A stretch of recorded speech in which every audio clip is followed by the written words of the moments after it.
अस्सलाम वालेकुम नाजरीन। प्रोग्राम अज की गल नाल मैं हाँ थोड़ा मेज़बान शाहिद सकनैन। अज प्रोग्राम के पहले हिस्से गल करांगे पाकिस्तान तहरीके इंसाफ के हवाले नाल। 3-4 बहुत ही अहम खबर ने पाकिस्तान तहरीक इंसाफ को लैके। सब तो पहले तो PTI के जोड़े रहनुमा ने अपोजिशन लीडर भी रह चुके हैं जनाब उमर अयूब साहब, उन्होंने इश्तिहारी करार दे दिता गया तो नाल नाल उन्होंने पासपोर्ट तो शनाख्ती कार्ड जो है वह भी ब्लॉक करने की हिदायत कर दी गई है। यदि अगर मैं तफसील तुहानूं थोड़ी जी दसा तो इंसदाद दहशतगर्दी की अदालत इस्लामाबाद ने जोड़ा है वह साबिक अपोजिशन लीडर उमर अयूब के खिलाफ 4 अक्तूबर एहतजाज के केस उमर अयूब ने जोड़ा है वह मुकदमे बाकायदा तौर पर इश्तिहारी करार दे दिता है।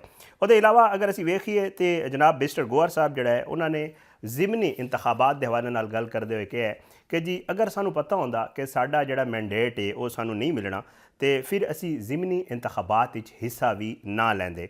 मिनिस्टर गोवर ने यह किया कि जी असी तो यह समझ रहे सन, वो कह रहे सन कि जी असी ये समझ रहे सन कि शायद साडा जिहड़ा मैंडेट है उन्होंने कबूल किया जाएगा। रावलपिंडी चो मीडिया नाल गुफ्तगू कर रहे सन तो उन्होंने कहना सी कि जी असी इतनी सख्तियाँ बर्दाश्त कीतियां ने तो असी समझ रहे सन कि इस दफ़ा साडा मैंडेट जिहड़ा है उन्होंने कबूल किया जाएगा तो अगर सानू पता होंदा तो असी ज़िमनी इंतखाब हिस्सा भी ना लेंदे। क्योंकि तुहानूं पता है कि जो ज़िमनी इंतखाब हुए हैं वो पाकिस्तान तहरीक इंसाफ ने मां सवाए 2 सीटां दे बाकी जगह पर जड़ा है वो बायकाट किया सी।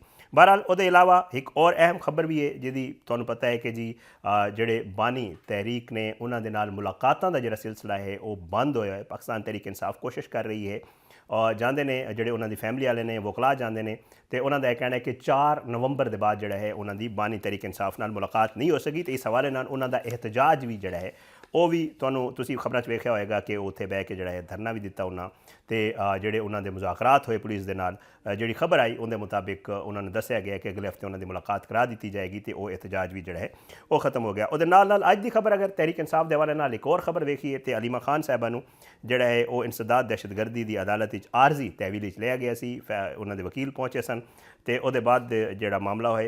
ये अलावा एक और खबर भी अज के प्रोग्राम में डिस्कस करांगे तो वह है PTI के जोड़े साबिक रहनुमा का एक मसालती ग्रुप है। जनाब फवाद चौधरी साहब नाल मैं प्रोग्राम किया उसका जिक्र किया। इस ग्रुप महमूद मौलवी साहब ने इमरान इसमाइल साहब ने इन्हों कोशिश है पिछली दफ़ा इन्होंने शाह महमूद कुरैशी साहब नाल मुलाकात करने की कोशिश की। मुलाकात हुई भी सही, इन्हें क्या मुलाकात हुई है शाह महमूद कुरैशी साहब की तरफ को तरदीद आ गई। लेकिन कहा जा रहा है कि यह जोड़ा ग्रुप एक दफ़ा फिर एक्टिव हो गया तो इन्होंने कोशिश है कि इस महीने जोड़ा है वो शाह महमूद कुरैशी, यास्मीन राशिद, सरफराज उमर सरफराज चीमा साहब तो जितने भी लोग असीर कोट लखपत जेल या बाकी जेलों के उन्होंने मुलाकात करन ते मसालियत की कोशिश करन। अंसार अब्बासी साहब भी अज एक आर्टिकल लिखा उन्होंने कहा कि जी जी तहरीक इंसाफ की रहनुमा ही या तहरीक इंसाफ की जी क्यादत है वो ये सोच रही है कि हुण मुज़ाहमत नहीं बल्कि गलबात की तरफ जाइए। इन्होंने सारे मामलात के उत्ते जोड़ा है वो गल करांगे। मेरे नाल वेरी रेलीवेंट परसन जनाब नईम हैदर पंजोता साहब मेरे नाल मौजूद ने, पाकिस्तान तहरीक इंसाफ के रहनुमा ने और वकील भी है ने तो हर मुलाकात भी उत्थे होंदे ने। रात जड़ा एहतजाज हो रहा सी उहदे विच मौजूद सन। बहुत बहुत शुक्रिया नहीं मैं पंजोता साहब तुसीं मेरे प्रोग्राम वास्ते टाइम कढ़िया। सर सब तो पहला तो मेरा ख्याल तो जी कोई तुहाडी रात तुसीं धरने च भी मौजूद सो तो इमरान खान साहब नाल जी मुलाकात है उसके हवाले नाल दस दिओ सर की आखिर तय की पाया तो मुलाकात की की सूरत हाल है? सर बड़ी मेहरबानी जी यह सब तुसी शुक्रिया तुसी मौका दिता है जी। देखिए पहली गल यह है कि नवाज शरीफ साहब जनाब जेल सन तो इन्होंने वास्ते कोरमे मिठाइयां बंदे जितने मर्जी जाते सन मुलाकात करते सन हर किस्म के खाने दी दे उत्ते कोई पाबंदी नहीं सी और अपने बच्चों नाल गल करन फैमिली नाल गल करन वकला नाल मुलाकात करन हर किस्म की इन्होंने आज़ादी ये सी लगे हुए है। लेकिन गल यह है कि इमरान खान जिहड़ा है वो एक जेल दे विच इस वजह तो ने कि उन्होंने पाकिस्तान की खुद मुख्तारी की गल की। उन्होंने आख्या असीं अमरीका नूं वड्डे नहीं देने, असीं एक आज़ाद कौम हाँ, साडा मुल्क जिहड़ा है आज़ाद है और इस आज़ाद मुल्क दे विच फैसले असीं करने ना कि अमरीका करने ने या किसी होर मुल्क करने ने। और वही अगे वजह बनी ये चोर डाकू तो अगे बैठे हुए सन कि मुल्क लुटण वास्ते सानू कोई नाल इमदाद होवे तो बस मामला जिहड़ा अगे वधा देईए। रल मिल के इन्ना बाजवा ते सारा ग्रुप जिहड़ा रल के इन्ना इमरान खान की हुकूमत हटा दी और झूठे मुकदमात बना दिते। धमकियां बड़ियां दित्तियां गई इमरान खान नूं कि तेरे उत्ते मुकदमे बनावांगे और तेन जान तो मारने की भी धमकियां दित्तियां गई कि तुहानूं असीं रास्ते तो हटा देना, असीं इकतदार हाँ और असीं साडे कोल ताकत है जदों दा पाकिस्तान बनया ते लिहाजा तेरी तेन ते कोई असी समझदे ही ना। लेकिन इमरान खान वो बंदा जिहड़ा अल्लाह ताला दे उत्ते यकीन रखण वाला ईमान रखण वाला उसदा ईमान बड़ा मजबूत है। वो ना डरिया ना झुकिया ना पिछे हटिया और उसी वजह तो उन्होंने केस बनाए गए सियासी केस बनाए ने ਤੇ ਉਹਨਾਂ ਨੂੰ ਜੇਲ੍ਹ 'ਚ ਪਾਇਆ। ਉਹ ਤੇ ਨਹੀਂ ਕੋਈ ਡੀਲ ਮੰਗ ਰਿਹਾ ਜਾਂ ਉਹਨਾਂ ਕੋਲ ਲੰਡਨ ਫਲੈਟ ਉੱਤੇ ਪਾਣਾ ਜਾਂ ਸਟਾਂਪ ਦੇਣ ਵਾਸਤੇ ਤਿਆਰ ਨੇ। ਕਮ ਅਜ਼ ਕਮ ਜਿਹੜੇ ਉਹਨਾਂ ਦੇ ਹਕੂਕ ਨੇ ਜੇਲ੍ਹ ਦੇ ਵਿੱਚ, ਜਿਹੜਾ ਕਿ ਉਹਨਾਂ ਦਾ ਰਾਈਟ ਹੈ, ਉਹ ਤੇ ਦਿਓ ਨਾ। ਉਹ ਵੀ ਨਹੀਂ ਦੇ ਰਹੇ। ਵੇਖੋ, ਫੈਮਿਲੀ ਨੇ ਜਾ ਕੇ ਮਿਲਣਾ ਹੈ, ਵਕਲਾ ਨੇ ਜਾ ਕੇ ਮਿਲਣਾ ਹੈ, ਬਾਕੀ ਲੋਕਾਂ ਨੇ ਜਾ ਕੇ ਮਿਲਣਾ ਹੈ, ਇਹ ਉਹਨਾਂ ਦਾ ਰਾਈਟ ਹੈ। ਔਰ ਜੀ ਰੂਲ ਜਿਹੜਾ 92 ਹੈ ਪ੍ਰਿਜ਼ਨ ਰੂਲ, ਉਹ 1978 ਹੈ, ਜੀ ਉਹਦੇ ਮੁਤਾबिक ਕੋਈ ਵੀ ਕੈਦੀ ਉਸਦੇ ਵਕੀਲ, ਰਫਕਾ, ਦੋਸਤ ਅहबाब ਜਾकर ਮਿਲ ਸਕਦੇ ਨੇ। ਠੀਕ ਔਰ ਇਸਲਾਮਾਬਾਦ ਹਾਈ ਕੋਰਟ ਦੇ 3 ਮੈਂਬਰ ਬੈਂਚ ਤੇ ਵੀ ਫੈਸਲਾ ਹੈ। ਉਹਨੇ ਕਿਹਾ ਹੈ ਕਿ ਹਫਤੇ ਦੇ ਵਿੱਚ 2 ਮੁਲਾਕਾਤਾਂ ਹੋਣਗੀਆਂ, ਜਿਹਦੇ ਵਿੱਚ ਇੱਕ ਦਿਨ ਫੈਮਿਲੀ ਔਰ ਵਕਲਾ ਜਾਣਗੇ ਔਰ ਇੱਕ ਦਿਨ ਰਫਕਾ ਜਾਣਗੇ। ਕੋਆਰਡੀਨੇਟਰ ਲਿਸਟ ਭਿਜਵਾਏਗਾ। ਠੀਕ ਅਸੀਂ ਉਹਦੇ ਮੁਤਾबिक ਲਿਸਟ ਭਿਜਵਾ ਦਿੰਦੇ ਹਾਂ। 22 ਦਿਹਾੜੇ ਹੋ ਗਏ ਭਾਈਜਾਨ।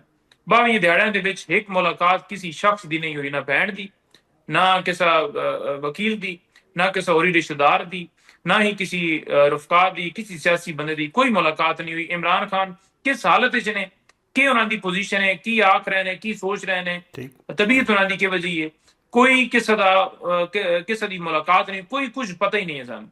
ਇसी ਵਾਸਤੇ ਅਸੀਂ ਕੱਲ ਧਰਨਾ ਦਿੱਤਾ ਔਰ ਇਹ ਧਰਨਾ ਤਕਰੀਬਨ 11 ਘੰਟੇ ਜਿਹੜਾ ਜਾਰੀ ਰਿਹਾ। ਇਹਨਾਂ ਨੂੰ ਸ਼ਰਮ ਆਉਣਾ ਚਾਹੀਦਾ ਜਿਹੜੇ ਉਹਦੇ ਉੱਤੇ ਮੀਮਸ ਬਣੇ ਜਾਂ ਉਹਦੇ ਖਿਲਾਫ ਜੀ ਤਮਾਸ਼ਾ ਲੱਗਾ, ਜੀ ਡਰਾਮਾ ਲੱਗਾ। ਤਮਾਸ਼ਾ ਤੁਸੀਂ ਲਾਇਆ ਹੋਇਆ। IMF ਦੀ ਰਿਪੋਰਟ ਦਾ ਛੜਿਆ ਕਿ ਤੁਸੀਂ ਕਰਪਟ ਹੋ, 2 ਨੰਬਰ ਹੋ, ਚੋਰ ਹੋ, ਡਾਕੂ ਹੋ। ਤੁਸੀਂ ਇੱਕ ਇਲੀਟ ਕਲਾਸ ਇੱਥੇ ਬਣਾਈ ਹੈ ਕਿ ਤੁਹਾਨੂੰ ਕੋਈ ਪੁੱਛ ਨਹੀਂ ਸਕਦਾ। ਚੀਨੀ ਸਕੈਂਡਲ, ਗੰਦਮ ਸਕੈਂਡਲ, ਮੁਲਕ ਲੁੱਟ ਕੇ ਖਾ ਗਏ ਹੋ। IMF ਦੀ ਰਿਪੋਰਟ ਦੱਸ ਰਹੀ ਹੈ। ਸਾਡੇ ਤੋਂ ਤੁਸੀਂ ਕਹਿੰਦੇ ਹੋ ਕਿ ਸਾਡੇ ਸਿਆਸੀ ਮੁਖਾਲਫ ਨੇ, ਤੇ ਜਨਾਬ IMF ਦੀ ਰਿਪੋਰਟ ਇਹ ਜਦੋਂ ਬਿਆਨ ਦਿੱਤਾ ਹੈ ਉਸ ਤੋਂ ਬਾਅਦ ਮਜ਼ੀਦ ਤੁਸੀਂ ਐਕਸਪੋਜ਼ ਹੋ ਗਏ। ਵੇਖੋ, ਅਸੀਂ ਅਗਰ ਧਰਨਾ ਉਹਦੇ ਦਿੱਤਾ ਹੈ ਤਾਂ ਸਾਡੇ ਕੋਲ ਹੋਰ ਕੋਈ ਆਪਸ਼ਨ ਹੀ ਨਹੀਂ ਬਚਿਆ, ਕਿਉਂਕਿ ਅਦਾਲਤ ਜਾਈਏ, ਅਦਾਲਤ ਤੋਂ ਇਹਨੇ ਅਦਾਲਤ ਦੀ ਦਰਖਾਸਤ ਲਾਣੀ ਨਹੀਂ ਹੈ। ਅਸੀਂ ਧਰਨਾ ਦਿੱਤਾ ਹੈ ਔਰ 11 ਘੰਟੇ ਸੜਕ ਉੱਤੇ ਸਾਡੀਆਂ ਮਾਵਾਂ ਭੈਣਾਂ ਉੱਥੇ ਬੈਠੀਆਂ ਰਹੀਆਂ ਨੇ। ਅਸੀਂ ਨਾਲ ਉਹਨਾਂ ਦੇ ਬੈਠ ਰਹੇ ਹਾਂ, ਪਾਰਲੀਮੈਂਟੇਰੀਅਨ ਬੈਠੇ ਰਹੇ ਹਾਂ। ਕੋਈ ਇਹਨਾਂ ਦੀ ਜੂੰ ਤੂੰ ਨਹੀਂ ਰਿੰਗੀ। ਇਹਨਾਂ ਇੱਕ ਵਾਰੀ ਨਹੀਂ ਇਹ ਸੋਚਿਆ ਕਿ ਜਨਾਬ ਇਹ ਸੜਕ ਦੇ ਉੱਤੇ ਬੈਠੇ ਨੇ ਤੇ ਕੋਈ ਇਹਨਾਂ ਦੀ ਮੁਲਾਕਾਤ ਹੀ ਕਰਾ ਦਿੱਤੀ ਜੀ। 2 ਮਿੰਟ ਦੀ ਮੁਲਾਕਾਤ ਹੋ ਜਾਵੇ ਕਿਸੇ ਬਹਿਣ ਦੀ, ਔਰ ਇੱਥੇ ਆ ਕੇ ਸਿਰਫ ਔਰ ਸਿਰਫ ਇਸਤਸਨਾ ਤਰਮੀਮਾਂ ਤੇ ਉਹਦੇ ਉੱਤੇ ਨਾ ਦਾ ਸਾਰਾ ਫੋਕਸ ਹੈ, ਮੁਲਕ ਲੁੱਟਣ ਦੇ ਉੱਤੇ ਫੋਕਸ ਹੈ। ਅਸੀਂ ਬਿਲਕੁਲ ਉੱਠਿਆ। ਅਗਲੇ ਜਿਹੜਾ ਮੰਗਲ ਹੈ ਉਸ ਨੂੰ ਅਸੀਂ ਦੁਬਾਰਾ ਆ ਰਹੇ ਹਾਂ ਔਰ ਉਸ ਮੰਗਲ ਨੂੰ ਅਸੀਂ ਉੱਥੇ ਧਰਨਾ ਦੇਣਾ ਹੈ ਤੇ ਅਸੀਂ ਅਗਲੇ ਮੰਗਲ ਵਾਪਸ ਤੋਂ ਨਹੀਂ ਆਉਣਾ। ਸਾਡਾ ਧਰਨਾ ਜਿਹੜਾ ਹੈ ਉਹ ਉਸ ਵਕਤ ਤੱਕ ਜਾਰੀ ਰਹਿਣਾ ਜਿਸ ਵਕਤ ਤੱਕ ਸਾਡੀ ਮੁਲਾਕਾਤ ਨਹੀਂ ਹੋਣੀ। ਅੱਜ ਤੇ ਅਸੀਂ 26 ਨਵੰਬਰ ਦੇ ਜਿਹੜੇ ਸਾਡੇ ਸ਼ਹੀਦ ਨੇ ਉਹਨਾਂ ਦੇ ਤਨਾਜ਼ਰ ਦੇ ਵਿੱਚ ਕਿ ਅਸੀਂ ਅੱਜ ਉਹ ਦਿਨ ਮਨਾ ਰਹੇ ਹਾਂ, ਯੌਮ ਸ਼ਹਾਦਤ ਦੇ ਤੌਰ ਤੇ ਦੁਆਵਾਂ ਕਰ ਰਹੇ ਹਾਂ, ਉਹਨਾਂ ਦੇ ਵਾਸਤੇ ਖਤਮ ਕਰਵਾ ਰਹੇ ਹਾਂ, ਉਹਨਾਂ ਦੇ ਫੈਮਿਲੀਜ਼ ਦੇ ਨਾਲ ਮਿਲ ਰਹੇ ਹਾਂ। ਅੱਜ ਤੇ ਅਸੀਂ ਇਸ ਵਜ੍ਹਾ ਤੋਂ ਖਤਮ ਕਰ ਦਿੱਤਾ। ਅਗਲੀ ਵਾਰੀ ਅਸੀਂ ਖਤਮ ਕੋਈ ਨਹੀਂ ਕਰਨਾ ਔਰ ਇਨਸ਼ਾਅੱਲਾ ਅਸੀਂ ਗਰਾਊਂਡ ਉੱਤੇ ਮੌਜੂਦ ਰਹਾਂਗੇ। ਅੱਛਾ ਨਹੀਂ ਬਈ, ਇੱਕ ਦੂਜਾ ਅਹਿਮ ਇਸ਼ੂ ਉਹ ਜ਼ਿਮਨੀ ਇੰਤਖਾਬਾਤ ਨੇ ਹੋਏ ਇਤਵਾਰ ਵਾਲੇ ਦਿਨ। ਉਹਦੇ ਵਿੱਚ ਜ਼ਾਹਿਰ ਹੈ ਤੁਸੀਂ 2 ਜਗ੍ਹਾ ਤੇ ਬਾਈਕਾਟ ਨਹੀਂ ਕੀਤਾ ਸੀ, ਬਾਕੀ ਸੀਟਾਂ ਤੇ ਤੁਹਾਡਾ ਬਾਈਕਾਟ ਸੀ ਔਰ ਲੱਗ ਇਹ ਰਿਹਾ ਸੀ ਕਿ ਸ਼ਾਇਦ ਤੁਹਾਡਾ ਜਿਹੜਾ ਵੋਟਰ ਹੈ ਉਹ ਵੀ ਕਨਫਿਊਜ਼ਨ ਦਾ ਸ਼ਿਕਾਰ ਹੈ। ਕਹਿ ਰਹੇ ਨੇ ਕਿ ਜੀ ਸ਼ਾਇਦ ਉਹਨਾਂ ਨੂੰ ਹੀ ਕੋਈ ਸਮਝ ਨਹੀਂ ਆ ਰਹੀ ਸੀ ਕਿ ਬਾਈਕਾਟ ਕਰਨਾ ਜਾਂ ਨਹੀਂ ਕਰਨਾ। ਅੱਜ ਗੌਹਰ ਅਯੂਬ ਸਾਹਿਬ ਗੁਫ਼ਤਗੂ ਕਰਦੇ ਹੋਏ ਉੱਥੇ ਕਿਹਾ ਕਿ ਜੀ ਸਾਨੂੰ ਤਾਂ ਪਤਾ ਹੀ ਨਹੀਂ ਸੀ, ਅਗਰ ਸਾਡੇ ਨਾਲ ਇਹ ਹੋਣਾ ਸੀ ਤਾਂ ਅਸੀਂ ਸ਼ਾਇਦ ਜ਼ਿਮਨੀ ਇੰਤਖਾਬ ਵਿੱਚ ਹਿੱਸਾ ਹੀ ਨਾ ਲੈਂਦੇ। ਤੇ ਸਰ ਇਹ ਜਿਹੜਾ ਗੌਹਰ ਅਯੂਬ ਸਾਹਿਬ ਦਾ ਬਿਆਨ ਹੈ ਤੇ ਬਾਈਕਾਟ ਸਰ ਦੱਸੋ, ਪਿਕ ਐਂਡ ਚੂਜ਼ ਤੇ ਨਹੀਂ ਹੁੰਦਾ ਨਾ ਕਿ ਬਾਈਕਾਟ ਬੰਦਾ ਕਰਦਾ ਤੇ ਮੁਕੰਮਲ ਕਰਦਾ ਜਾਂ ਬਾਈਕਾਟ ਨਹੀਂ ਕਰਦਾ। ਤੁਸੀਂ ਸਰ ਇਹ ਪਿਕ ਐਂਡ ਚੂਜ਼ ਕਿਉਂ ਕੀਤਾ ਬਾਈਕਾਟ ਵਿੱਚ? ਗੱਲ ਹੈ ਜਨਾਬ ਸ਼ਾਹਿਦ ਸਾਹਿਬ, ਪਹਿਲੀ ਗੱਲ ਕਰਨ ਵਾਲੀ ਇਹ ਕਿ ਜਿਹੜਾ ਇਲੈਕਸ਼ਨ ਕਮਿਸ਼ਨ ਹੈ क्या ਉਹਦਾ ਕੰਮ ਨਹੀਂ ਹੈ ਕਿ ਫ੍ਰੀ ਐਂਡ ਫੇਅਰ ਇਲੈਕਸ਼ਨ ਕਰਾਣਾ? ਦੱਸੋ, ਉਹਦਾ ਕੰਮ ਹੈ ਫ੍ਰੀ ਐਂਡ ਫੇਅਰ ਇਲੈਕਸ਼ਨ ਕਰਾਣਾ। 13 ਦੇ 13 ਹਲਕਿਆਂ ਦੇ ਵਿੱਚ ਡਾਕਾ ਫਿਰ ਮਾਰਿਆ ਗਿਆ। ਠੀਕ। ਔਰ ਇਹ ਕਿਉਂ ਮਾਰਿਆ ਗਿਆ ਜੀ? ਚੀਫ ਇਲੈਕਸ਼ਨ ਕਮਿਸ਼ਨ ਆਪਣੀ ਮੁੱਦਤ ਪੂਰੀ ਕਰ ਚੁੱਕੇ ਨੇ, ਫਿਰ ਵੀ ਆਪਣੀ ਕੁਰਸੀ ਤੇ ਬੈਠੇ ਨੇ। ਉਹ ਜ਼ਹਿਰੀ ਗੱਲ ਉਹਨਾਂ ਨੂੰ ਵੀ ਨਵਾਜ਼ ਰਹੇ ਨੇ, ਇਹ ਉਹਨਾਂ ਨੂੰ ਨਵਾਜ਼ ਰਹੇ ਨੇ। ਇੱਕ ਦੂਜੀ ਨਾਲ ਚੋਲੀ ਦਾਮਨ ਦੇ ਨਾਲ ਸਾਥ ਇਹਨਾਂ ਦਾ ਔਰ ਨੁਕਸਾਨ ਕੇ ਦੌਰ ਹੈ ਆਵਾਮ ਦਾ। ਮੈਂ ਵੇਖ ਰਿਹਾ ਸੀ ਤਲਾਲ ਚੌਧਰੀ ਜਿਹੜਾ ਹੈ ਨਾ, ਉਹ ਉਹਦੇ ਉੱਤੇ ਕਾਰ ਦੇ ਉੱਤੇ ਖਲੋ ਕੇ ਨਾ ਤਾਂ ਬੜਾ ਭੰਗੜਾ ਮਾਰ ਰਿਹਾ, ਨੀਲੀ ਜੀ ਜੈਕਟ ਉਸ ਪਾਈ ਹੈ, ਸੂਟ ਪਾ ਕੇ ਤਾਂ ਬੜਾ ਡਾਂਸ ਕਰ ਰਿਹਾ ਜੀ। ਅੱਲਾਹ ਤਾਲਾ ਅਲਹਮਦੁਲਿਲਾ, ਸ਼ੇਰ ਸ਼ੇਰ ਸ਼ੇਰ। ਯਾਰ ਸ਼ਰਮ ਤੁਹਾਨੂੰ ਆਉਣਾ ਚਾਹੀਦਾ। ਸਜ਼ਾ ਦੇ ਕੇ ਤੁਸੀਂ ਡਿਸਕੁਆਲੀਫਾਈ ਕੀਤਾ ਸਾਡੇ ਲੋਕਾਂ ਨੂੰ ਔਰ ਸਾਡੇ ਲੋਕਾਂ ਨੇ, ਇਮਰਾਨ ਖਾਨ ਨੇ ਆਖਿਆ ਕਿ ਅਸੀਂ ਸਜ਼ਾ ਦੇ ਖਿਲਾਫ ਇਤਜਾਜਨ ਇਹਨਾਂ ਹਲਕਿਆਂ ਵਿੱਚ ਆਪਣੇ ਉਮੀਦਵਾਰ ਹੀ ਨਹੀਂ ਦੇਵਾਂਗੇ ਜੀ। ਐਲਾਨ ਤੁਸੀਂ ਮਸਜਿਦਾਂ ਵਿੱਚ ਕਰਾਏ ਨੇ ਕਿ ਬੰਦੇ ਆਓ ਜੀ ਸਾਨੂੰ ਵੋਟ ਪਾਓ ਪਲੀਜ਼। ਬੰਦੀ ਕੋਈ ਨਹੀਂ ਹੈ। ਇਹ ਸੀ ਜਾ ਕੇ ਬਾਜ਼ਾਰਾਂ ਵਿੱਚ ਜਾ ਕੇ ਲੋਕਾਂ ਦੀ ਮਿਹਨਤ ਤਰਲਾ ਕਰਦੇ ਰਹੇ ਨੇ ਕਿ ਕੱਲ ਬਾਜ਼ਾਰ ਬੰਦ ਰਹੇ ਔਰ ਸਾਰੇ ਮਿਹਰਬਾਨੀ ਕਰਕੇ ਵੋਟ ਪਾਉਣਾ। ਹੁਣ ਜਿਹੜਾ ਬੰਦਾ TMA ਦੀ ਦੁਕਾਨ ਵਿੱਚ ਬੈਠਾ ਹੈ ਜਾਂ ਕੋਈ ਸਰਕਾਰੀ ਮੁਲਾਜ਼ਮ ਹੈ, ਉਹ ਧੱਕੇ ਮੱਕੇ ਦੇ ਕੇ ਉਹਨਾਂ ਨੂੰ ਤੁਸੀਂ ਵੋਟ ਪਵਾ ਕੇ 5% ਫਿਰ ਵੀ ਵੋਟ ਨਹੀਂ ਪਿਆ। ਇੱਕ ਜਗ੍ਹਾ ਤੇ ਪੋਜੀਸ਼ਨ ਹੈ, ਅਸੀਂ ਪਤਾ ਲੱਗਾ ਕਿ ਸਾਰੀ ਦਿਹਾੜ ਦੇ ਵਿੱਚ ਸਿਰਫ 5 ਔਰਤਾਂ ਇੱਥੇ ਆਈਆਂ ਨੇ ਜਿਹਨਾਂ ਵੋਟ ਆ ਕੇ ਪਾਇਆ। ਠੀਕ ਹੈ, ਲੋਕਾਂ ਤੁਹਾਨੂੰ ਮੁਸਤਰਦ ਕਰ ਦਿੱਤਾ ਹੈ। 50% ਜਿੱਥੇ ਲੋਕਾਂ ਵੋਟ ਪਾਇਆ 8 ਫਰਵਰੀ ਨੂੰ, ਔਰ 5% 4% ਅਗਰ ਵੋਟ ਪਾਇਆ ਨਾ ਇਹਨਾਂ ਜ਼ਿਮਨੀ ਇਲੈਕਸ਼ਨ ਦੇ ਵਿੱਚ ਤੁਹਾਨੂੰ, ਤੇ 45% ਨੇ ਆਪਣਾ ਫੈਸਲਾ ਦੇ ਦਿੱਤਾ ਹੈ ਕਿ ਤੁਸੀਂ ਸਾਡੇ ਨੁਮਾਇੰਦੇ ਨੇ ਹੋ। ਬਾਕੀ 5% ਵੀ ਤੁਸੀਂ ਜ਼ਬਰਦਸਤੀ ਦਰੀਕ ਦਰੂਕ ਕੇ ਲੈ ਗਏ ਹੋ ਔਰ ਜਾ ਕੇ ਤੁਸੀਂ ਵੋਟ ਪਵਾਇਆ। ਠੀਕ ਹੈ ਜੀ, ਉਹ ਵੋਟ ਤੋਂ ਬਾਅਦ ਤੁਸੀਂ ਜਨਾਬ ਯਕਦਮ ਹੀ 1 ਘੰਟੇ ਦੇ ਵਿੱਚ ਟਰਨ ਆਊਟ ਜਿਹੜਾ ਉਹ 13% 14% ਕਰ ਦਿੱਤਾ। 20% ਤੋਂ ਕਮ ਜਿਹੜਾ ਟਰਨ ਆਊਟ ਹੋਵੇ ਨਾ, ਯਾਨੀ ਕਿ 20% ਤੋਂ ਕਮ ਲੋਕਾਂ ਜਿਹੜਾ ਜਾ ਕੇ ਵੋਟ ਪਾਏ ਹੋਵੇ, ਤਾਂ ਉਸ ਇਲੈਕਸ਼ਨ ਨੂੰ ਆਖੀਦਾ ਹੈ ਕਿ ਇਲੈਕਸ਼ਨ ਹੋਈ ਨਹੀਂ ਹੈ, ਕਿਉਂਕਿ ਆਵਾਮ ਦੀ ਰਾਏ ਨਹੀਂ ਹੈ। ਆਵਾਮ ਦੀ ਰਾਏ ਇਲੈਕਸ਼ਨ ਹੁੰਦੀ ਹੈ ਨਾ। ਔਰ ਜਿਸ ਨਾਲ ਹਲਕੇ ਦੇ ਵਿੱਚ ਤਹਿਰੀਕ ਇਨਸਾਫ ਨੇ 2 ਜਗ੍ਹਾ ਤੇ ਇਲੈਕਸ਼ਨ ਲੜਿਆ, ਉਸ ਜਗ੍ਹਾ ਦੇ ਉੱਤੇ ਵੀ ਲਾਹੌਰ ਵਾਲਾ ਤੁਸੀਂ ਹਾਲ ਵੇਖ ਲਓ ਕਿ ਫਾਰਮ 45 ਦਿੱਤੀ ਨਹੀਂ ਹੈ, ਫਾਰਮ 47 ਦਿੱਤੇ ਹੀ ਨਹੀਂ ਹੈ। ਜਿਹੜੇ ਉੱਥੇ ਮੌਜੂਦ ਸਨ ਪ੍ਰੈਜ਼ਾਈਡਿੰਗ ਆਫੀਸਰ ਜਿਹਨਾਂ ਕੋਲ ਰਿਜ਼ਲਟ ਸਨ, ਪੁਲਿਸ ਵਾਲੇ ਉਹਨਾਂ ਨੂੰ ਫੜ ਕੇ ਲੈ ਕੇ ਬੰਦੇ, ਯਾਨੀ 16 ਫਲੈਟਾਂ ਲਈ ਹੈ। ਹਰੀਪੁਰ ਵਿੱਚ ਵੇਖ ਲਓ ਕਿ ਫਾਰਮ 45 ਦੇ ਮੁਤਾਬਿਕ ਉਮਰ ਅਯੂਬ ਦੀ ਬੇਗਮ ਜਿੱਤ ਗਈ ਹੈ, ਲੇਕਿਨ ਜਿਹੜੇ ਫਾਰਮ 45 ਇਹਨਾਂ ਜੇਲੀ ਬਣਾ ਕੇ ਰੱਖੇ ਸਨ, ਉਹ ਇਹਨਾਂ ਜਾ ਕੇ ਉੱਤੇ ਸ਼ਾਇਆ ਕਰ ਦਿੱਤੇ ਨੇ।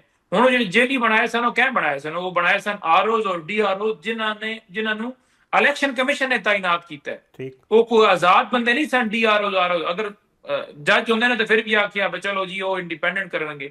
ਅਗਰ ਕੋਈ ਇੰਤਜ਼ਾਮੀਆ ਦੇ ਵਿੱਚ ACDC ਹੁੰਦਾ ਨਾ ਤਾਂ ਆਖਿਆ ਕਿ ਕੋਈ ਸ਼ਾਇਦ ਕਿਸੇ ਹੱਦ ਤੱਕ ਜੋ ਹੈ ਕਿ ਉੱਥੇ ਹਕੂਮਤ ਹੈ ਸਾਡੀ, ਤੇ ਹਕੂਮਤ ਨੇ ਵਾਜ਼ਿਆ ਡਾਇਰੈਕਸ਼ਨ ਦਿੱਤੀ ਹੈ ਕਿ ਧਾਂਦਲੀ ਨਹੀਂ ਹੋਣੀ ਚਾਹੀਦੀ। ਲੇਕਿਨ ਜਦੋਂ ਤੁਸੀਂ ਆਪਣੇ ਨੁਮਾਇੰਦੇ ਉੱਥੇ ਬਾਹ ਦਿੱਤੇ ਨੇ ਔਰ ਉਹਨਾਂ ਜਾ ਕੇ ਫਾਰਮ 45 ਜੇਲੀ ਉੱਥੇ ਜਾ ਕੇ ਸਕਰੀਨ ਬੋਰਡ ਉੱਤੇ ਲਾ ਕੇ ਆਖਿਆ ਜੀ ਅਲਹਮਦੁਲਿਲਾ ਜੀ ਸ਼ੇਰ जीत गया जी, शेर ने बड़ी कारकर्दगी दिखा दी। कारकर्दगी की हालत यह है कि ਤੁਹਾਡੀ ਮਕਬੂਲੀਅਤ ਦਾ ਹਾਲ ਇਹ ਹੈ ਕਿ ਦੂਸਰੀ ਜਮਾਤ ਦੇ ਤੁਸੀਂ ਨਿਸ਼ਾਨ ਤੋਂ ਵੀ ਡਰਦੇ ਹੋ ਕਿ ਉਹਨਾਂ ਨੂੰ ਨਿਸ਼ਾਨ ਵੀ ਨਹੀਂ ਤੁਸੀਂ ਬੈਠ ਲੈਣ ਦਿੰਦੇ। ਤੁਹਾਡੀ ਸੂਰਤ ਹਾਲ ਇਹ ਹੈ ਕਿ ਉਹਨਾਂ ਨੂੰ ਕੰਪੇਨ ਨਹੀਂ ਕਰਨ ਦਿੰਦੇ। ਤੁਹਾਡੀ ਸੂਰਤ ਹਾਲ ਮਕਬੂਲੀਅਤ ਇਹ ਹੈ ਕਿ ਉਹਨਾਂ ਦੇ ਤੁਸੀਂ ਜਾ ਕੇ ਕੈਂਪ ਉਖਾੜਦੇ ਹੋ। ਤੁਹਾਡੀ ਸੂਰਤ ਹਾਲ ਹੈ ਕਿ ਮਸਜਿਦਾਂ ਵਿੱਚ ਐਲਾਨ ਕਰਾਉਂਦੇ ਹੋ। ਤੁਹਾਡੀ ਸੂਰਤ ਹਾਲ ਇਹ ਹੈ ਕਿ ਲੋਕਾਂ ਨੂੰ ਗ੍ਰਿਫਤਾਰ ਕਰਦੇ ਹੋ। ਫਿਰ ਤੁਸੀਂ ਕਹਿੰਦੇ ਹੋ ਕਿ ਜੀ ਸਾਡੀ ਬੜੀ ਮਕਬੂਲੀਅਤ। ਕਿਸ ਗੱਲ ਦੀ ਮਕਬੂਲੀਅਤ?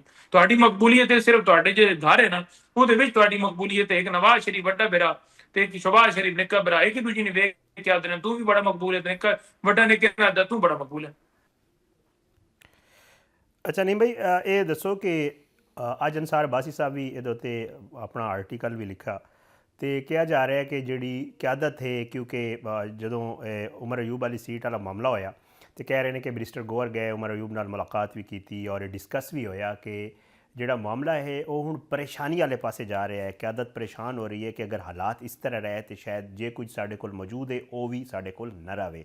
ਤੇ ਇਹ ਜਿਹੜੀ ਹਾਰ ਸੀ ਸਰ, ਇਹਦੇ ਉੱਤੇ ਕੋਈ ਪਰੇਸ਼ਾਨੀ ਹੈ? ਤੇ ਦੂਜਾ ਕਿਹਾ ਜਾ ਰਿਹਾ ਕਿ ਸ਼ਾਇਦ ਜਿਹੜੀ ਕਿਆਦਤ ਹੈ ਉਹ ਹੁਣ ਸੋਚ ਰਹੀ ਹੈ ਕਿ ਮੁਫਾਹਮਤ ਜਾਂ ਮੁਜ਼ਾਕਰਾਤ ਵਾਲੇ ਪਾਸੇ ਜਿਹੜਾ ਹੈ ਉਹ ਆਇਆ ਜਾਵੇ। ਇਸ ਹਵਾਲੇ ਨਾਲ ਕੀ ਕਹੋਗੇ ਸਰ? ਦੇਖੋ ਗੱਲ ਇਹ ਹੈ ਕਿ ਇਹ ਜਿਹੜੇ ਅਨਸਾਰ ਅਬਾਸੀ ਸਾਹਿਬ ਨੇ ਨਾ ਜੀ, ਇਹ ਕੋਈ ਨਾ ਕੋਈ ਚੁਟਕਲੇ ਛੋੜ ਦਿੰਦੇ ਨੇ ਨਵੇਂ ਤੋਂ ਨਵੇਂ। ਕੁਝ ਦਿਨਾਂ ਤੋਂ ਬਾਅਦ ਇੱਕ ਨਵੀਂ ਜਿਹੜੀ ਹੈ ਨਾ ਸੋਸ਼ਲ ਛੋੜ ਕੇ ਤੇ ਆਖਣਾ ਜੀ ਮੈਂ ਜ਼ਰਾ ਰੈਲੇਵੈਂਟ ਰਵਾਂ। ਅਨਸਾਰ ਅਬਾਸੀ ਸਾਹਿਬ ਨੂੰ ਆਖੋ ਕਿ ਜ਼ਰਾ ਅਨੀਸ ਸੱਤੀ ਸਾਡੇ ਜਿਹੜੇ ਬਲੋਚਿਸਤਾਨ ਤੋਂ ਸ਼ਹੀਦ ਹੋਏ ਸਨ, ਜਿਹੜੇ ਜਨੂਬੀ ਪੰਜਾਬ ਤੋਂ ਸਾਡੇ ਸ਼ਫੀਕ ਲੁੰਡੋਰੀ ਸ਼ਹੀਦ ਹੋਏ ਸਨ, ਜਿਹੜੇ KPK ਤੋਂ ਹੋਏ ਸਨ, ਅੱਜ 26 ਨਵੰਬਰ ਹੈ, ਕੋਈ ਉਹਦੇ ਉੱਤੇ ਵੀ ਆਰਟੀਕਲ ਲਿਖ ਲਓ ਜਾਂ ਸਿਰਫ ਇਹ ਹੈ ਕਿ ਤੁਸੀਂ ਤੁਹਾਡੀ ਡਿਊਟੀ ਇਹ ਲੱਗੀ ਹੈ ਕਿ ਬਸ ਇਹ ਕੰਮ ਕਰਨਾ ਹੈ। ਆਪਣੀ ਡਿਊਟੀ ਜ਼ਰਾ ਬਦਲ ਵੀ ਲਓ, ਕੋਈ ਮੁਲਕ ਵਾਸਤੇ ਵੀ ਗੱਲ ਕਰ ਲਓ, ਪਾਕਿਸਤਾਨ ਦੀ ਆਵਾਮ ਵਾਸਤੇ ਵੀ ਗੱਲ ਕਰ ਲਓ।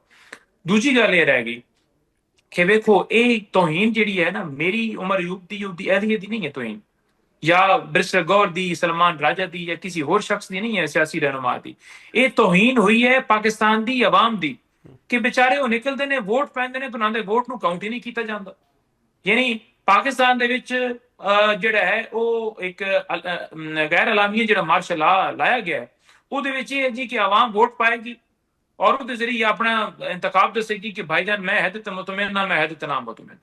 ਤੇ ਜਦੋਂ ਉਹ ਵੋਟ ਪਾਏਗਾ ਉਹਨੂੰ ਗਿਣਤੀ ਨਹੀਂ ਕੀਤੀ ਜਾਏਗੀ ਤਾਂ ਦੱਸੋ ਫਿਰ ਆਵਾਮ ਕਿਤੇ ਜਾਵੇ? ਉਹਨਾਂ ਦਾ ਕੋਈ ਹਕੂਕ ਹਾਸਲ ਨਹੀਂ ਹੈ। ਗੁਰਬਤ ਦੀ ਲਕੀਰ ਤੋਂ 50% ਆਵਾਮ ਥੱਲੇ ਹੈ। ਕਿਸਾਨ ਤੁਹਾਡਾ ਰੁਲ ਰਿਹਾ ਹੈ। ਮਜ਼ਦੂਰ ਜਿਹੜਾ ਤੁਹਾਡਾ ਉਹਨੂੰ ਦਿਹਾੜੀ ਨਹੀਂ ਮਿਲ ਰਹੀ। ਮੁਲਕ ਛੋੜ ਕੇ ਲੋਕ ਲੱਖਾਂ ਦੇ ਹਿਸਾਬ ਤੇ ਹਰ ਮਹੀਨੇ ਬਾਹਰ ਜਾ ਰਹੇ ਨੇ। ਠੀਕ ਹੈ ਜੀ। ਉਸ ਤੋਂ ਇਲਾਵਾ ਤੁਸੀਂ ਵੇਖ ਲਓ ਕਿ ਕਾਰੋਬਾਰੀ ਹਜ਼ਰਾਤ ਜਿਹੜੇ ਨੇ ਉਹਨਾਂ ਦੀ ਕੀ ਸੂਰਤ ਹਾਲ ਹੈ। ਤਾਜਰ ਰੋ ਰਹੇ ਨੇ, ਮਿੱਲਾਂ ਵਾਲੇ ਫੈਕਟਰੀਆਂ ਵਾਲੇ ਤੇ ਮਿੱਲਾਂ ਫੈਕਟਰੀਆਂ ਬੰਦ ਕਰਕੇ ਤੇ ਉਹ ਬਾਹਰ ਜਾ ਰਹੇ ਨੇ। ਇੱਕ ਤਬਕਾ ਮੈਂ ਅੰਦਾਜ਼ ਜੋ ਪਾਕਿਸਤਾਨ ਦੇ ਵਿੱਚ ਖੁਸ਼ਹਾਲ ਹੋਏ ਹੋਵੇ ਸਿਵਾਏ ਜਿਹੜੇ ਜ਼ਰਦਾਰੀ, ਨਵਾਜ਼ ਸ਼ਰੀਫ, ਬਿਲਾਵਲ, ਇਹਨਾਂ ਟੱਬਰਾਂ ਤੋਂ ਜਿਹੜੀ ਇਲੀਟ ਕਲਾਸ ਹੈ, ਇਸ ਤੋਂ ਇਲਾਵਾ ਕੋਈ ਬੰਦਾ ਜਿਹੜਾ ਇੱਥੋਂ ਖੁਸ਼ਹਾਲ ਨਹੀਂ ਹੈ। ਹਰ ਬੰਦਾ ਉਹਨੂੰ ਆਪਣੇ ਇਹੀ ਸਾਰਾ ਦਿਨ ਫਿਕਰ ਆਉਂਦੀ ਕਿ ਮੈਂ ਆਪਣੇ ਬੱਚਿਆਂ ਦਾ ਪੇਟ ਕਿਵੇਂ ਪਾਲਾਂ। ਇਲਾਜ ਇੱਕ ਹਸਪਤਾਲ ਨਹੀਂ ਇਹਨਾਂ ਬਣਾਇਆ ਜਿੱਥੇ ਮਰੀਮ ਨਵਾਜ਼ ਸਾਹਿਬਾ ਜਿਹੜੀਆਂ ਬਹਿ ਕੇ ਸਰਜਰੀ ਕਰਾ ਲੈਣ। ਠੀਕ ਹੈ, ਇਹ ਹਾਲਤ ਹੈ ਪਾਕਿਸਤਾਨ ਦੀ ਔਰ ਇਹਨਾਂ ਦਾ ਸਿਰਫ ਫੋਕਸ ਇਹ ਹੈ ਕਿ ਮਜ਼ੀਦ ਇਸ ਕੌਮ ਨੂੰ ਦਬਾਇਆ ਜਾਵੇ। ਇਹ ਹੋ ਹੀ ਨਹੀਂ ਸਕਦਾ। ਇਨਸ਼ਾਅੱਲਾ ਤਾਲਾ ਅਸੀਂ ਇਹ ਜਦੋਜਹਿਦ ਜਿਹੜੀ ਕਰ ਰਹੇ ਹਾਂ ਇਮਰਾਨ ਖਾਨ ਸਾਹਿਬ ਦੀ ਲੀਡਰਸ਼ਿਪ ਦੇ ਅੰਡਰ, ਔਰ ਵਕਤ ਦੂਰ ਨਹੀਂ ਹੈ, ਤੁਸੀਂ ਦੁਆ ਕਰੋ, ਇਨਸ਼ਾਅੱਲਾ ਇਹਨਾਂ ਦੀ ਮੰਡ ਕਰ ਦੇਵਾਂਗੇ। ਨਹੀਂ, ਮੈਂ ਤਾਂ ਪੰਜੋਤ ਸਾਹਿਬ ਇਜਾਜ਼ਤ ਦਿਓ ਸਰ, ਇੱਕ ਛੋਟੇ ਜਿਹਾ ਬ੍ਰੇਕ ਲੈਣਾ, ਬ੍ਰੇਕ ਤੋਂ ਬਾਅਦ ਵਾਪਸ ਆਉਂਦੇ ਹਾਂ ਤੇ ਮਜ਼ੀਦ ਵੀ ਤੁਹਾਡੇ ਨਾਲ ਗੱਲ ਕਰਾਂਗੇ।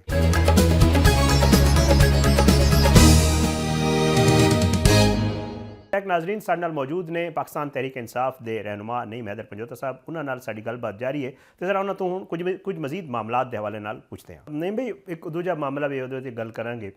ਇੱਕ ਮਸਾਲਤੀ ਗਰੁੱਪ ਹੈ, ਸਾਬਿਕ PTI ਦੇ ਲੋਕ ਨੇ, ਉਹ ਤੇ ਕਹਿੰਦੇ ਨੇ ਕਿ ਜੀ ਅਸੀਂ ਬੜੀ ਕੁਰਬਾਨੀਆਂ ਦਿੱਤੀਆਂ 9 ਮਈ ਤੋਂ ਪਹਿਲੇ। ਫਵਾਦ ਚੌਧਰੀ ਸਾਹਿਬ ਉਸ ਦਿਨ ਮੇਰੇ ਨਾਲ ਇੰਟਰਵਿਊ 'ਚ ਹੀ ਕਹਿ ਰਹੇ ਸਨ। ਸਰ, ਉਹ ਕਹਿ ਰਹੇ ਨੇ ਕਿ ਜੀ ਖਬਰ ਹੈ ਕਿ ਜੀ ਐਕਟਿਵ ਹੋ ਰਹੇ ਨੇ ਦੁਬਾਰਾ, ਕੋਸ਼ਿਸ਼ ਖੈਰ ਉਹਨਾਂ ਪਹਿਲੇ ਵੀ ਕੀਤੀ, ਕਹਿ ਰਹੇ ਨੇ ਇਸ ਮਹੀਨੇ ਮਜ਼ੀਦ ਮੁਲਾਕਾਤ ਕਰਨਗੇ ਤੇ ਉਹਨਾਂ ਦੀ ਕੋਸ਼ਿਸ਼ ਹੈ ਕਿ ਕਿਸੇ ਤਰੀਕੇ ਰਾਜ਼ੀ ਕੀਤਾ ਜਾਵੇ ਜਿਹੜੀ ਕਿਆਦਤ ਹੈ ਪਾਕਿਸਤਾਨ ਤਹਿਰੀਕ ਇਨਸਾਫ ਦੀ ਉਹਨਾਂ ਨੂੰ। ਔਰ ਖੈਰ ਚੌਧਰੀ ਸਾਹਿਬ ਮੇਰੇ ਪ੍ਰੋਗਰਾਮ ਵਿੱਚ ਇਹ ਵੀ ਆਖਿਆ ਕਿ ਜੀ ਸਾਡੀ ਐਕਸਪੈਕਟੇਸ਼ਨ ਹੈ ਔਰ ਅਸੀਂ ਕਹਿ ਵੀ ਰਹੇ ਹਾਂ ਕਿ ਹਕੂਮਤ ਪਹਿਲੇ ਇੱਕ ਕਦਮ ਪਿੱਛੇ ਹਟਾਵੇ, ਫਿਰ PTI ਪਿੱਛੇ ਹਟਾਵੇਗੀ। ਤੇ ਜ਼ਰਾ ਇਸ ਮਸਾਲਤੀ ਗਰੁੱਪ ਦੇ ਹਵਾਲੇ ਨਾਲ ਦੱਸੋ ਸਰ, ਇਹ ਜਿਹੜੀ ਕੋਸ਼ਿਸ਼ ਕਰ ਰਹੇ ਨੇ ਬਾਰ-ਬਾਰ ਸਾਬਤ ਹੋਗੀ ਜਾਂ ਤੁਸੀਂ ਜਿਹੜਾ ਹੈ ਇਸ ਮਾਮਲੇ 'ਤੇ ਪਾਕਿਸਤਾਨ ਤਹਿਰੀਕ ਇਨਸਾਫ ਕੁਝ ਸੋਚ ਰਹੀ ਹੈ? ਸਰ, ਸਾਡਾ ਜਿਹੜਾ ਕਾਜ਼ ਹੈ ਨਾ PTI ਦਾ, ਇਮਰਾਨ ਖਾਨ ਦਾ, ਉਹ रूल ऑफ लॉ है, जमहूरियत है, ठीक, कानून और आइन की बालादस्ती है। 3 महीने ने सारा टाइम जाया किया पहले, और उस टाइम भी इन्हें सिर्फ 26 नवंबर वाला वाकया बुलाने वास्ते सारा मामला किया। क्या जी गल हो रही है, सानू लिस्टन दो, तो नहीं पता कि साडे वर्कर्स कितने गिरफ्तार ने, कितने शहीद किए ने, एक एक खून दा असीं इंशाअल्लाह हिसाब देवांगे। और दूजी चीज ये रह गई कि किस दी केड़ी कुर्बानी है, केड़ा बंदा वापस लेना, केड़ा नहीं लेना, ये फैसला खान साहब दा होना है। तीसरी गल ये है कि मेरे सामने भी फवाद चौधरी साहब ने खान साहब ने मुख्तलिफ राय दित्तियां सन, मुख्तलिफ इन्हें तजवीज़ दित्तियां सन कि जनाब खान साहब इत्थे इस मामले दे विच ए कर लिया जावे, ए कर लिया जावे, ए कर लिया जावे।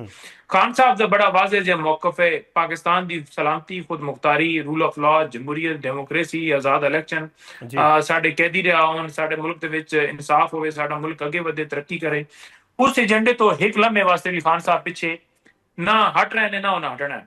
बाकी रह गई गल ये है कि अगर जेल बैठा कोई बंदा होर कैदी जिहड़ा उहदी राय है जी कि मुसालत दे नाल सारा मामला कीता जावे ते उहदे उत्ते ते खान साहब भी फैसला लेना है।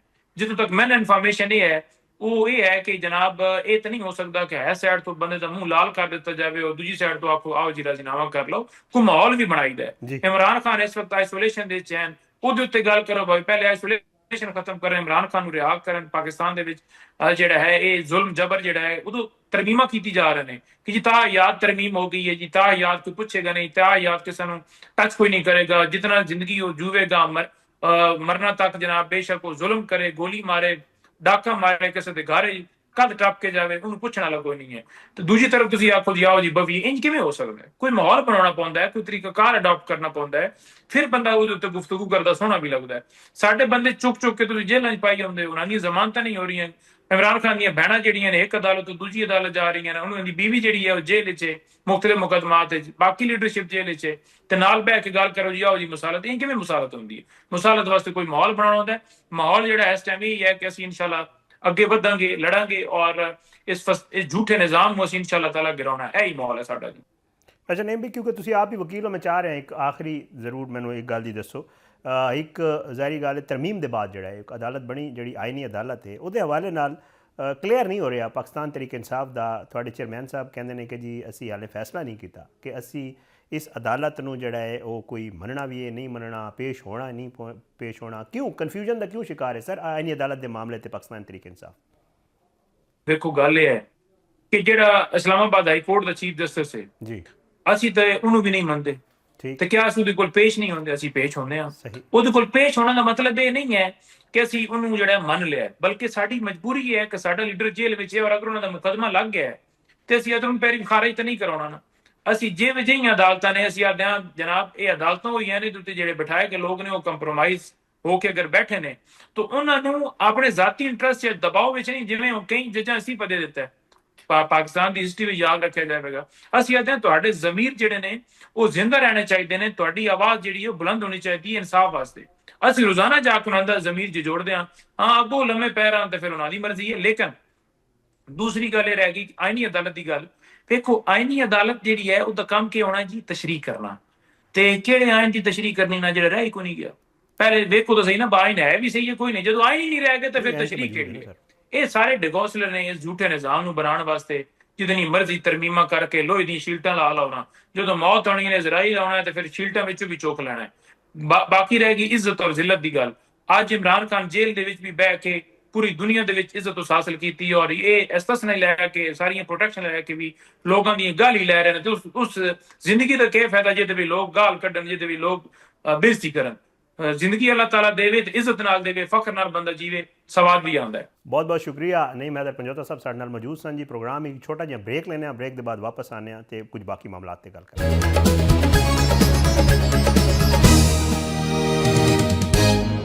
ਇੱਕ ਨਾਜ਼ਰੀਨ, ਪ੍ਰੋਗਰਾਮ ਦੇ ਇਸ ਹਿੱਸੇ 'ਚ ਗੱਲ ਕਰਾਂਗੇ ਪਾਕਿਸਤਾਨ ਦੀ ਸਿਕਿਉਰਿਟੀ ਦੀ ਸਿਚੁਏਸ਼ਨ, ਪਾਕਿਸਤਾਨ ਦੀ ਜਿਹੜੀ ਸਫਾਰਤਕਾਰੀ ਇਸ ਵਕਤ ਜਾਰੀ ਹੈ ਉਹਦੇ ਹਵਾਲੇ ਨਾਲ, ਕਿਉਂਕਿ ਪਾਕਿਸਤਾਨ ਜਿਹੜੀ ਪਾਕ ਭਾਰਤ ਜੰਗ ਹੋਈ ਉਹਦੇ ਬਾਅਦ ਇੱਕ ਬਹੁਤ ਹੀ ਅਹਿਮੀਅਤ ਜਿਹੜਾ ਹੈ ਉਹ ਹਾਸਿਲ ਕਰ ਚੁੱਕਾ ਹੈ ਪੂਰੀ ਦੁਨੀਆ ਦੇ ਸਾਹਮਣੇ, ਤੇ ਪਾਕਿਸਤਾਨ ਦੀ ਬਿਹਤਰੀਨ ਸਫਾਰਤਕਾਰੀ ਇਸ ਵਕਤ ਜਾਰੀ ਹੈ। ਅੱਜ ਫੀਲਡ ਮਾਰਸ਼ਲ ਸੈयद ਆਸਿਮ ਮੁਨੀਰ ਨੇ ਜਿਹੜਾ ਹੈ ਉਹ ਸਿਕਿਉਰਿਟੀ ਵਰਕਸ਼ਾਪ ਦੇ ਜਿਹੜੇ ਲੋਕ ਸਨ, ਜਿਹੜੇ ਪਾਰਟਿਸਪੈਂਟ ਸਨ, ਉਹਨਾਂ ਨਾਲ ਮੁਲਾਕਾਤ ਕੀਤੀ। ਉਸ ਮੌਕੇ 'ਤੇ ਉਹਨਾਂ ਬਹੁਤ ਅਹਿਮ ਗੱਲਾਂ ਕੀਤੀਆਂ, ਉਸ ਹਵਾਲੇ ਨਾਲ ਥੋੜ੍ਹੀ ਗੱਲ ਕਰਾਂਗੇ। ਤੇ ਉਹਦੇ ਇਲਾਵਾ ਉਹਨਾਂ ਦੀ ਮੁਲਾਕਾਤ ਵੀ ਹੋਈ ਈਰਾਨ ਦੇ ਜਿਹੜਾ ਹੈ ਉਹ ਨੈਸ਼ਨਲ ਸਿਕਿਉਰਿਟੀ ਕੌਂਸਲ ਦੇ ਸੈਕਟਰੀ ਆਏ, ਉਹਨਾਂ ਨਾਲ ਵੀ ਮੁਲਾਕਾਤ ਹੋਈ, ਤੇ ਨਾਲ ਜਿਹੜੇ ਸਾਡੇ ਜਨਾਬ ਜਨਰਲ ਸਾਹਿਰ ਸ਼ਮਸ਼ਾਦ ਮਿਰਜ਼ਾ ਸਾਹਿਬ ਹਨ, ਉਹਨਾਂ ਦੀ ਵੀ ਜਿਹੜਾ ਹੈ ਅੱਜ ਬਾਕਾਇਦਾ ਤੌਰ 'ਤੇ ਉਹਨਾਂ ਦੇ एजाज़ ਵਿੱਚ ਇੱਕ ਤਕਰੀਬ ਹੋਈ, ਉਹਦੇ ਤੋਂ ਰੁਖਸਤ ਹੋ ਰਹੇ ਨੇ। ਇਸ ਹਵਾਲੇ ਨਾਲ ਵੀ ਗੱਲ ਕਰਾਂਗੇ। ਸਭ ਤੋਂ ਪਹਿਲੇ ਜਨਾਬ ਫੀਲਡ ਮਾਰਸ਼ਲ ਆਸਿਮ ਮੁਨੀਰ ਸਾਹਿਬ ਜਿਹੜਾ ਹੈ ਉਹਨਾਂ ਦਾ ਕਹਿਣਾ ਹੈ ਕਿ ਜੀ ਪਾਕਿਸਤਾਨ ਦੀ ਸਰਜ਼ਮੀਨ ਦਾ ਤਹਫੁਜ਼, ਕੌਮੀ ਸਾਲਮੀਅਤ ਅਤੇ ਹਰ ਪਾਕਿस्तानी शहरी ਦੀ ਹਿਫਾਜ਼ਤ पाक फौज की अवलीन तरजीह है, तो इस ते किसी किस्म का समझौता नहीं किया जाएगा।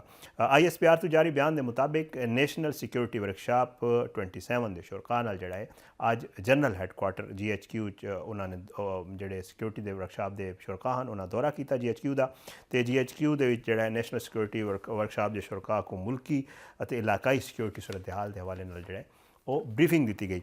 ਅਰਕਾਨ ਪਾਰਲੀਮੈਂਟ, ਸੀਨੀਅਰ ਸਿਵਲ ਅਸਕਰੀ ਅਫਸਰਾਨ, ਮਾਹਿਰੀਨ ਤਾਲੀਮ ਜਿਹੜਾ ਹੈ ਉਹ ਨੈਸ਼ਨਲ ਡਿਫੈਂਸ ਯੂਨੀਵਰਸਿਟੀ ਦੇ ਵਿੱਚ ਜਿਹੜਾ ਹੈ ਉਹ ਇਹ ਸਿਕਿਉਰਿਟੀ ਵਰਕਸ਼ਾਪ ਕਰ ਰਹੇ ਸਨ, ਤੇ ਜਿਹੜਾ ਹੈ ਇਹਦੇ ਵਿੱਚ ਆਰਮੀ ਚੀਫ ਨੇ ਕੌਮ ਦੇ ਇਤਿਹਾਦ को पाकिस्तान की असल कुवत करार दिता है, तो उन्हें इस अज़म का इआदा किया, अज़म का इजहार किया कि जी असल कुवत है वो पाकिस्तान की कौम ही है।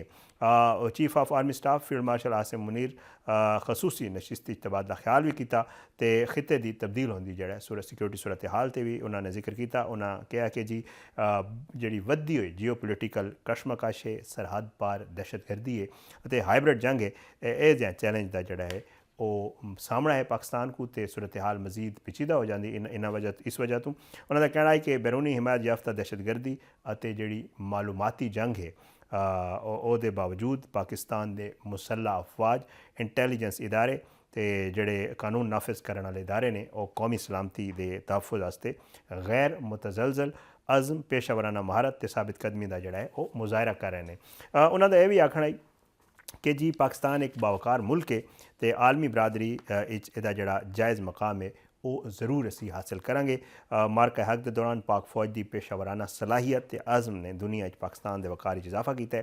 सैयद आसिम मुनीर ने कहा कि जी पाकिस्तान की सब तो वड्डी कुवत जोड़ा है वो कौमी इतिहाद है, तो असी इस इतिहाद के नाल दुश्मन के जोड़े मजमूम जोड़ा है वो अज़ाइम ने उन्होंने इंशाअल्लाह असी नाकाम बनावांगे। ये मैं तुहानूं कह रहा कि जी पाकिस्तान की बेहतरीन सफारतकारी भी जारी है, तो ईरान की सुप्रीम नैशनल सिक्योरिटी कौंसल के सैकटरी अली अरिद शेर लारेजानी जोड़ा है उन्होंने मुलाकात की आर्मी चीफ नाल, तो उन्होंने GHQ च मुलाकात की। ISPR के मुताबिक मुलाकात दोवां मुल्कों के बाहमी ताल्लुकात को मजबूत बनावन तो अहमियत पर जोर दिता गया, तो खिते की मौजूदा दरपेश सिक्योरिटी चैलेंजेस ते बदलती सूरत हाल से भी इन्हां दी गुफ्तगू हुई। फील्ड मार्शल सैयद आसिम मुनीर ने खिते के अमन इस्तेकाम ते पाकिस्तान के अज़म का इआदा किया, दहशतगर्दी के खात्मे वास्ते ईरान के नाल करीबी ताल्लुकात की जरूरत पर जोर दिता। उन्हें बदलती हुई जियो पोलिटिकल सूरत हाल स्ट्रेटजिक तावन की अहमियत को भी उजागर किया। इस मौके पर अली लारेजानी ने खिते के अमन वास्ते पाकिस्तान के किरदार को भी सराहा, तो ईरान पाकिस्तान ताल्लुकात को मजीद अगे वधाने वास्ते जोड़ा उन्होंने इस अज़म का इजहार किया। उन्हें इलाकाई मसाइल के हल वास्ते मुज़ाकरात और शराकतदारी को नागुज़ीर करार दिता, तवील मुद्दती इस्तेकाम वास्ते पाकिस्तान तो ईरान के बाहमी तावन से इतफाक किया। मुलाकात जोड़ा है वो खुशगवार माहौल इख्तिताम पजीर हुई। तुहानूं पता है कि पाक अफगान जोड़ा मामला है वो चल रहा है, इस्तंबुल मुज़ाकरात भी होए, उन्होंने मुज़ाकरात के बाद अफगानिस्तान जोड़ा है ਉਹਦੀ ਸਰਜ਼ਮੀਨ ਹੁਣ ਵੀ ਇਸਤੇਮਾਲ ਹੋ ਰਹੀ ਪਾਕਿਸਤਾਨ ਦੇ ਖਿਲਾਫ। ਲੇਕਿਨ ਜਿਹੜੇ ਸਾਡੇ ਦੋਸਤ ਮਮਾਲਿਕ ਨੇ, ਜਿਹੜੇ ਪੜੋਸੀ ਮਮਾਲਿਕ ਨੇ, ਦੋਸਤ ਮਮਾਲਿਕ ਨੇ, ਉਹਨਾਂ ਦੀ ਇੱਕ ਕੋਸ਼ਿਸ਼ ਹੈ ਕਿ ਕਿਸੇ ਤਰੀਕੇ ਦੁਬਾਰਾ ਮੁਜ਼ਾਕਰਾਤ ਇੱਕ ਦਫਾ ਫਿਰ ਸ਼ੁਰੂ ਹੋ ਸਕਣ ਤੇ ਇਹ ਕੋਸ਼ਿਸ਼ਾਂ ਜਿਹੜਾ ਉਹ ਸਫਾਰਤੀ ਸਤह ਤੇ ਜਾਰੀ ਹਨ।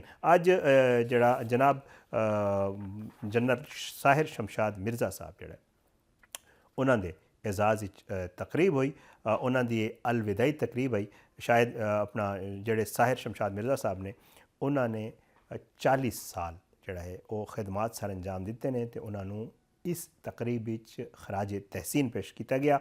ISPR तो जारी बयान के मुताबिक जॉइंट स्टाफ हैडकुआटर अज chairman joint chief of staff committee general Sahir Shamshad Mirza के एजाज़ खसूसी अलविदाई तकरीब जड़ा मुनक़िद की गई।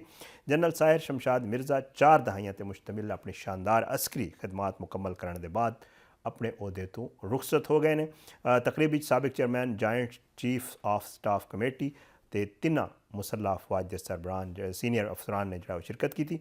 अपने अलविदाई खिताब जनरल साहिर शमशाद मिर्ज़ा ने अल्लाह ताला का शुक्र अदा किया तो कहा कि मुल्क व कौम की खिदमत ते फ़राइज़ अखलास पेशावराना महारत ते भरपूर लगन नाल जड़ा उन्हें सर अंजाम दिते। उन्हें मादरे वतन के दिफा पाक फौज के लाजवाल कुर्बानियों को खराज तहसीन पेश किया तो शोहदा तो उन्होंने अहल खाना ज़बरदस्त सलाम अकीदत भी पेश किया। सैर शमशाद मिर्ज़ा ने कहा कि मौजूदा स्ट्रेटेजिक माहौल मजबूत कौमी दफाई कौमी सलामती का बुनियादी सतून है। पाकिस्तान का दिफा नाकाबिल तस्खीर है मुल्क के जांबाज अफसर और जवान इस दिफा को मजबूत बनाने हर लम्हा तैयार ने।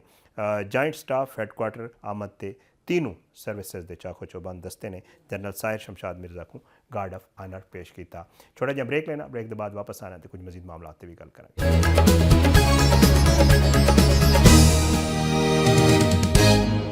वेलकम बैक नाजरीन। प्रोग्राम के आखिरी हिस्से गल करेंगे जरा बेरोज़गारी की शरह के हवाले नाल। अज एक अहम रिपोर्ट आई है जिहदे दस्सिया गया है कि इस वक्त पाकिस्तान तकरीबन 80 लाख के करीब लोग जोड़े वो बेरोज़गार ने। तफसील थोड़े नाल जड़ा शेयर कर देने। ये क्या गया है कि जी बेरोज़गारी मुल्क जड़ा है वो हर उम्र की सतह पर वधी है। तकरीबन क्या जा रहा है कि 59 लाख अफराद जड़े ने उन्होंने तकरीबन 46 लाख अफराद जड़े ने वो पढ़े लिखे ने। 59 लाख 46 लाख अफराद जो पढ़े लिखे ने तो वो बेरोज़गार भी हैं। लेबर फोर्स सर्वे जड़ा आया इदारा शुमारियात का जड़ा लेबर फोर्स सर्वे है वो दस्या गया कि 2024-25 के नताइज के मुताबिक गुज़श्ता 5 साल बेरोज़गारी की जी शरह है वो तकरीबन 0.8% जड़ा है वो इजाफा होया। पाकिस्तान बेरोज़गारी की शरह वध के 7.1% हो गई है तो मुल्क इस वक्त तकरीबन 80 लाख अफराद जड़े वो बेरोज़गार ने। रिपोर्ट कहती कि जी 2023 की मरदमशुमारी के तहत पाकिस्तान की आबादी तकरीबन 24 करोड़ 14 लाख 90,000 रिकॉर्ड की गई जिन्हें तकरीबन 3.3% लोग जड़े ने वो बेरोज़गार ने। लेबर फोर्स सर्वे ये भी दस्या गया कि मुल्क के रोज़गार के 3 वड्डे शोबे उन्होंने असी जड़ा है वो तफसीली जायज़ा जड़ा है वो लिया तो रिपोर्ट दसदी है कि सर्विसेज सैक्टर मुल्क सब तो ज़्यादा जड़ा है वो रोज़गार फराम करने वाला शोबा है जिद 3 करोड़ 18 लाख 30,000 अफराद जड़ा है वो बरसरे रोज़गार ने। सैक्टर जड़ा है मजमूई तौर पर 41.7% जड़ा है हिस्सा रखता है रोज़गारी। रिपोर्ट के मुताबिक मुल्क सब तो ज़्यादा बेरोज़गार अफराद जड़े ने वो पंजाब ने और जिथे जड़ा है तकरीबन 35 लाख लोग जड़ा है वो बेरोज़गार ने। तो खैबर पख्तूनख्वा बेरोज़गार अफराद की तादाद तकरीबन 12 लाख है। सिंध तकरीबन 10 लाख है। बलोचिस्तान तकरीबन 2 लाख अफराद जड़ा है वो बेरोज़गार ने। सर्वे ये भी दस्या गया कि देही इलाकों के बेरोज़गारी की शरह 5.8% है तो वो वध के जड़ा है हुण 6.3% हो गई है। पहले 5.8 सी हुण 6.3 हो गई है तो शहरी इलाकों ये शरह 7.3 तो वध के तकरीबन 8% जड़ा है वो हो गई है। लेबर फोर्स सर्वे के मुताबिक मुल्क बेरोज़गारी जड़ा है वो हर उम्र वधी है। तकरीबन हर उम्र के लोग मुतासर होए हैं। ये 59 लाख बेरोज़गार अफराद तकरीबन 46 लाख यानी 77.5% जड़ा है वो पढ़े लिखे लोग ने जदों कि 10 लाख लोग जड़े ने वो तकरीबन आला तालीम दियाँ डिग्रियाँ रखते हैं पर मुलाजमत तो जड़ा है वो महरूम ने। सर्वे दस्या गया कि बेरोज़गारी का सब तो ज़्यादा शिकार 15 तो 29 साल की उम्र के नौजवान हुए हैं। बड़ी अफसोसनाक सूरत हाल है। जारी गल है अब मुख्तलिफ प्रोग्राम मुख्तलिफ सतह के उत्ते गल भी होंगी कि ब्रेन ड्रेन हो रहा है।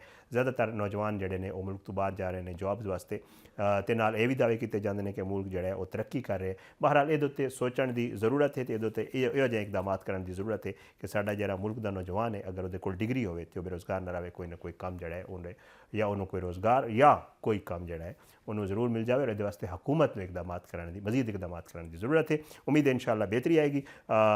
ਅੱਜ ਦੇ ਪ੍ਰੋਗਰਾਮ ਤੋਂ ਮੈਨੂੰ ਇਜਾਜ਼ਤ ਦਿਓ, ਇਨਸ਼ਾਅੱਲਾ ਮੁਲਾਕਾਤ ਜ਼ਰੂਰ ਹੋਏਗੀ। ਪਾਕਿਸਤਾਨ ਜ਼ਿੰਦਾਬਾਦ। ਅੱਲਾਹ ਹਾਫਿਜ਼।